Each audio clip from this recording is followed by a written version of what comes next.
How to log out Instagram from other devices. Firstly, you have to install the Instagram app in your Android by the Play Store. Then open the Instagram app in your Android. Then click on your profile menu at the down. Then click on the three lines. Click on three lines. Then scroll it. After scrolling down, you see option.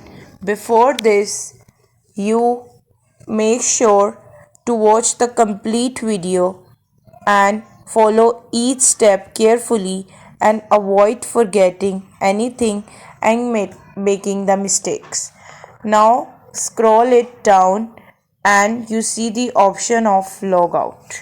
There is a option of logout. Click on the logout. By clicking it, you can log out of your account.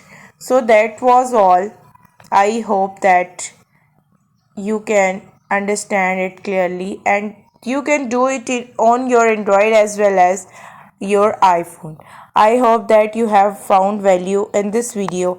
Also, please consider showing your support by commenting, liking, sharing and subscribe to our channel for more valuable contents in the future. Your engagement is highly appreciated. I wish you very good luck. Thank you so much.